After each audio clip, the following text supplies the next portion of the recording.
Today on Monkey Life, a challenging trip to the great outdoors for some of the park's lorises, including feisty male Axel. Everything's slightly more of a challenge for Loris, but we hope that Axel's just going to move at such speed that the tunnels will be no problem for him. At the park's sister sanctuary in Vietnam, an even bigger adventure for a pair of rescued black-shanked Duke monkeys as they're released into the forest. It is truly, truly amazing. Dukes back in the wild where they belong. And Gibbons Kim and Tien try to figure out breakfast and eventually decide it's delicious.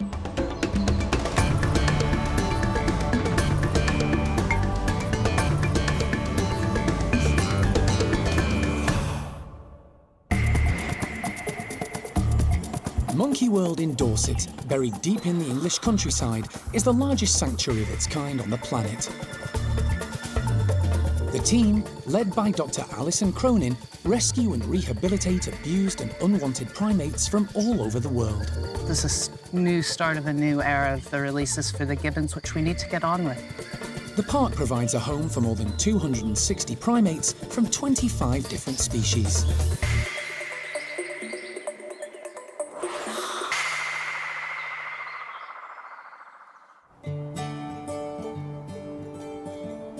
Monkey World is home to a number of primates native to Southeast Asia, including 5 different gibbon species.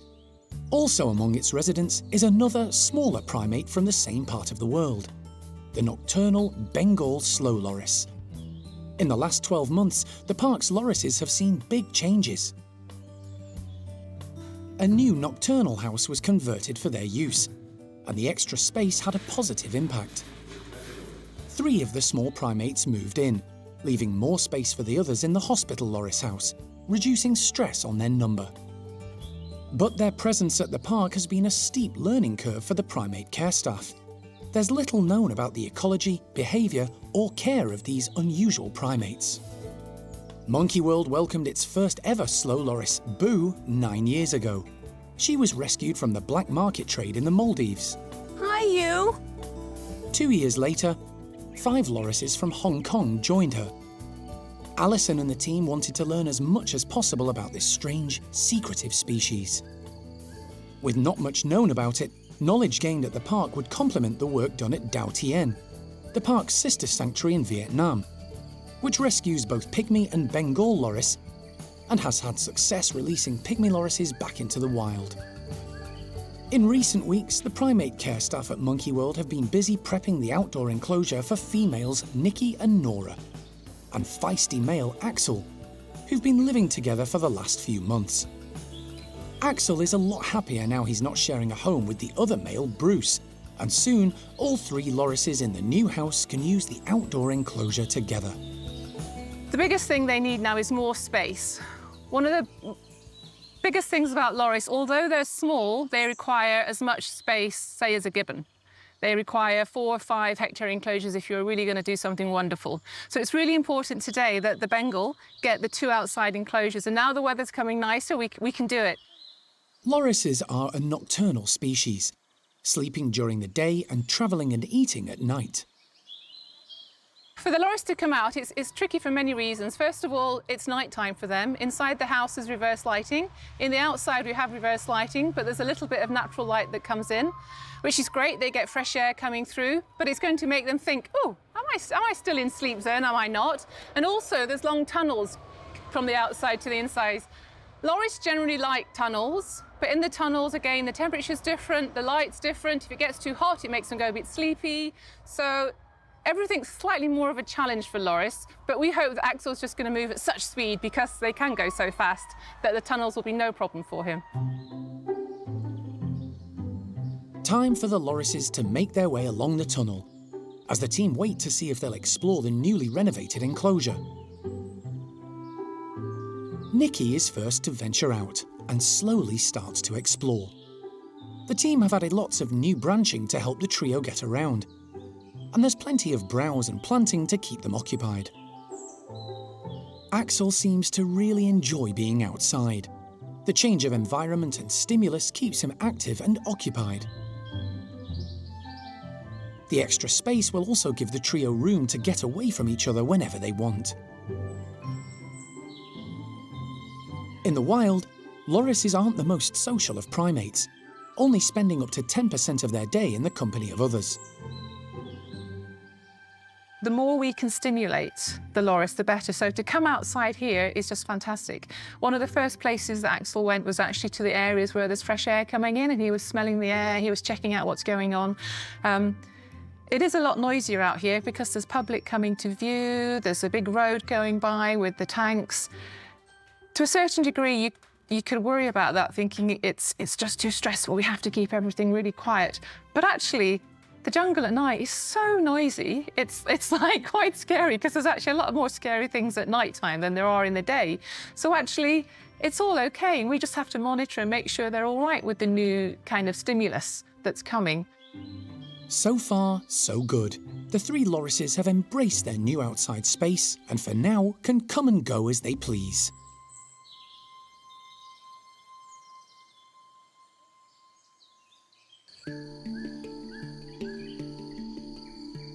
Dr. Marina Kenyon has played an important role in the success story of both Monkey World and its sister sanctuary Dao Tien in Vietnam. Set up 15 years ago with the full support of the Vietnamese authorities, the island reserve, which covers 65 hectares, is in Cap Tien National Park in the Dong Nai province. Its aim is to rescue, rehabilitate, and ultimately release back into the wild some of the most endangered species in Vietnam, including golden-cheeked gibbons, black-shanked duke monkeys, and pygmy loris. Marina's partner, Lee Butler, is also heavily involved in Dao Tien and has made the 6,000-mile journey from the UK to the centre. It's a busy period. We've had new loris arrivals. We've got to now do loris introductions. We've had 2 silvered langurs that have turned up, so we're doing health checks on the langurs. We're going to move dukes to a next phase of their rehabilitation to a semi-free, where there is minimal contact with people. There's just so much going on. It's just, you don't have time to think. We've just got to get it done. If you go there and then over your head, young man. Thank you. He's been accompanied by Keith and Orr, who are about to take up the day-to-day running of Dao Tien in the absence of Lee and Marina. They'll live permanently on the island. That'll do. Lee has plans to build a new facility, which he thinks will help with the steady influx of young dukes now being rescued and brought to the centre.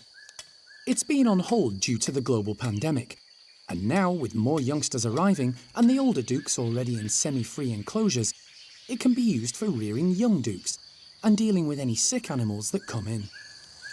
It's so exciting to finally get the groundwork started to actually get this facility that is much, much needed in rehabilitating these young primates that come here. This will help us get them to where they need to get. And it's something that we really do need to get built. So this is the plans we discussed from before, so we've just taken them forward. The team have come up with a design that'll make it easier to care for and rehabilitate these vulnerable youngsters. Kui is a young black-shanked duke who arrived a few months ago. He was stolen from his family and found frightened and malnourished in a hunter's house when he was just 7 months old. In the expert care of the island's staff, he's now learning to venture into the trees and eat the leaves as he would in the wild. But what he really needs is company of his own kind, and to be less reliant on humans. We have to get in with other individuals. It's an absolute necessity for him, for any primate. So the next step is Fung and I will have a meeting, and then we'll discuss. Are we going to do an intro with Red, the grey-shanked duke? I know he's a separate species. Or do we consider him with the silvered langurs? They do sort of coexist in the wild, but we'll have to make that decision what is best for Kui. So within the coming days, we'll assess that, and then we'll make a plan going forward. In the last few months, Dao Tien has had an influx of silvered langurs, including a tiny infant named Hon Mei, who's just a few months old. He may be an option for Kui to meet, but for now the young Duke is spending time in a cage next door to Peter, another black-shanked Duke. The more pressing concern is the trio of Dukes who recently moved to a small semi-free area on the island. 2 black-shanked Dukes, Anna and Vu, and a grey-shanked called Red. The problem for the team is they'll all be reaching sexual maturity soon, and being a different species, Red can't be allowed to mate with Anna. As a consequence, the team are going to move Vu and Anna to a larger semi-free area. But first, they have to separate the pair from Red. No, Vu, Red, come here. No. It's not going to be straightforward. Go. It's gonna be okay. This trio have been friends for a long time, so parting them isn't easy. Oh, Anna. Come on, darling. Well, you want a bit more? Eventually, Fung, with a bit of leafy encouragement, persuades Vu and Anna into the crate.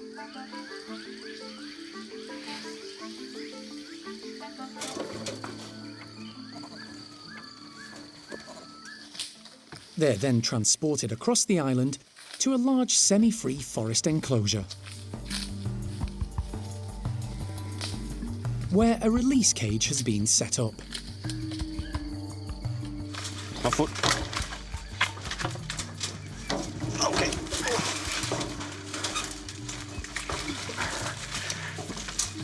The pair will spend 3 or 4 days inside the cage so they can get used to the sights, sounds and smells of their new home.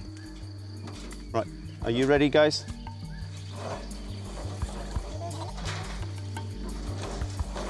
Right. They'll be regularly fed, watered and monitored, and, when they're ready, released into the trees.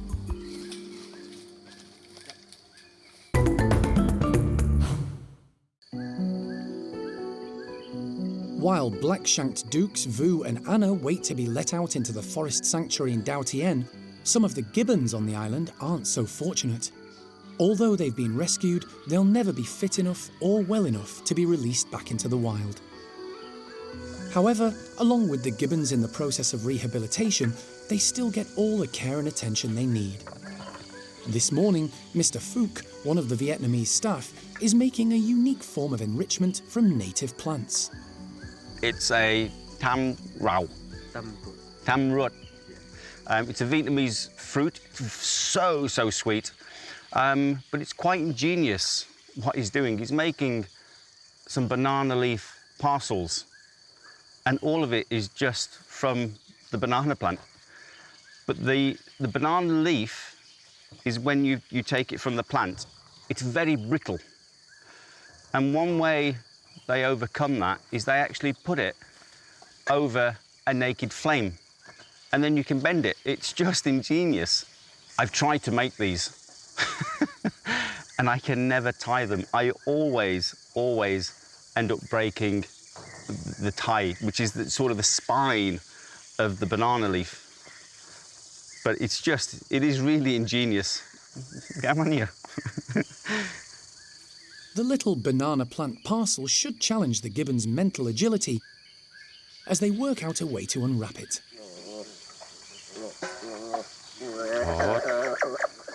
Okay. Once the gibbons reach the fruit inside, the leaf is dropped to the floor. But it's done its job, encouraging the gibbons to handle and process their food. Gibbons and Duke monkeys aren't the only primates on the island the team at Dao Tien care for. There are also 5 Bengal lorises and 10 pygmy lorises. The centre has had great success rehabilitating and releasing 137 of the small nocturnal primates back into the wild. And next to go are Zuli and Bin. The pair have been living in the loris semi-free area for the last few months, getting used to the trees. They still have access to the cage, and the staff supplement their food, but they come and go as they please. Soon it'll be time to take their final steps back into the wild. But before that, the pair will need a health check. And Zuli needs to be fitted with a GPS radio collar, so the team can track their whereabouts once released. A vet team from Ho Chi Minh City have come to the island to do both tasks. You want to wait? I mean, depending on how deep he is, he looks like he's sleeping, so... Zuli has been anaesthetised, and Lee carefully lifts him out of his travel box.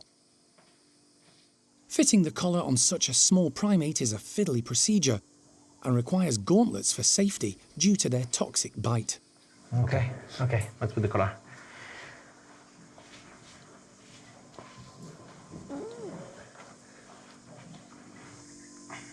Yeah, I'm pretty good.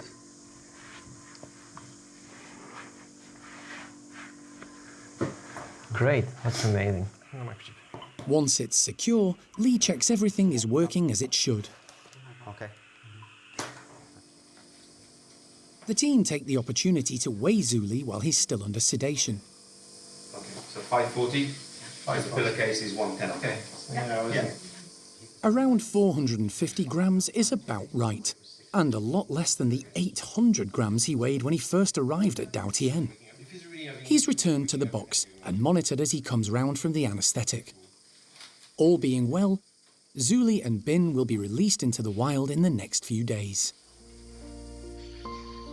They're not the only pair who are about to enjoy the freedom of the trees. For the last 4 days, Vu and Anna, two black-shanked Duke monkeys, have been staying in a release cage in the middle of a large semi-free area on the island. The plan today is to let the black-shanked Dukes, Vu and Anna, out into their new enclosure. Big day today, so we're going to give it a couple of minutes and then Mr. Dorm will open the slide for me, so fingers crossed. Big day for Vu and Anna. Everything is set and the slide is opened.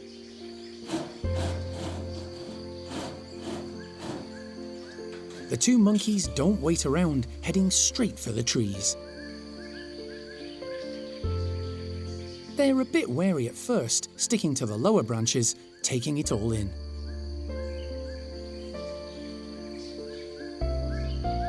But not for long. They're both soon climbing up to the high tree canopy where they belong. It's exactly what Lee was hoping for. Well, what an incredible start to the day on Dao Tien. Absolutely amazing to see. Testament to the teamwork we have on Dao Tien so that we can keep this incredible species alive. It is truly amazing. Dukes back in the wild where they belong.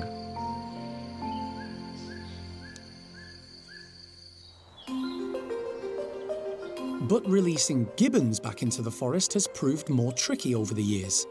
Their survival depends on a safe location with enough fruiting trees of the right species. Back at the park in Dorset, the primate care team do their best to encourage the gibbons in their charge to replicate the natural behaviours of their wild counterparts. Today, Kat is giving golden-cheeked gibbons Kim and Tien fresh figs still on the branch. They're a key food in the wild and a perfect way of enabling the pair to feed more naturally. This is how they would eat, so it's really exciting to actually give them something that is so natural for them. Giving them it up in the tree canopy as well, again, bringing in that really natural element for them. They're going to have to work for it. They're going to have to hang up there and really make a concerted effort to get all the food items and stuff. So hopefully they're going to really enjoy it, just keep their lives a bit interesting and stimulating and to give them something different. Kat is suspending the figs way up in the tree canopy. Oh my God, it's heavy.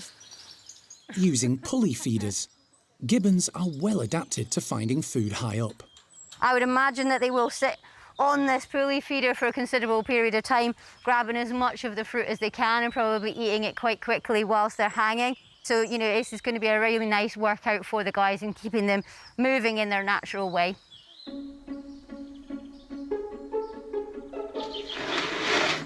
Stampede, Gibby, stampede. Whoa. Tien is first out. As usual with anything new, he takes a moment to assess what's in front of him. allowing his mate Kim to take the plunge first. But even she isn't sure about the figs.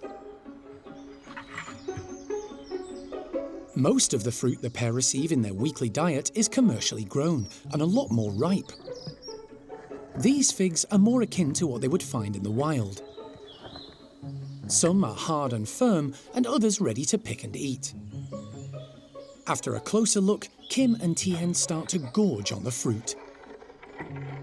The tougher figs prove no problem for the gibbons, their large canines making short work of the outer skins.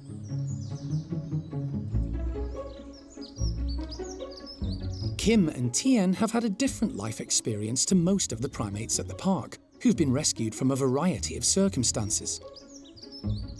These guys are actually both born here at the park, so they've been here their entire lives and they've grown up with parents. You know, so you can really see that difference in the way that they are as individual animals. You know, they don't have a lot of the hang-ups and issues that some of our other gibbons have. They're very settled in life and they're very comfortable with the environment that they're in as well. So they are really, really amazing individuals to just show that, you know, what can happen when you take rescued animals like Peanut, like Peng Yo, Zoe, you know, put those guys together and, you know, they can go on and have healthy babies that they can rear by themselves that turn into these amazing, healthy, well-balanced adult animals as well. So, you know, it can work out long-term in the future. So it's a really fantastic story. After a slow start, the figs have proved a success. Kim and Tien's magnificent tree-filled enclosure has allowed them to demonstrate the natural movements and abilities a healthy gibbon should have, as they've enjoyed their fruity breakfast.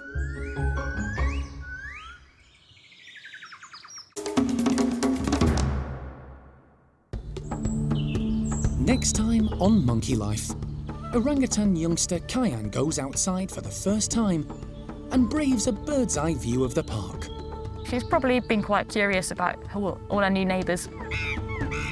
And a fennel frenzy for the chimps.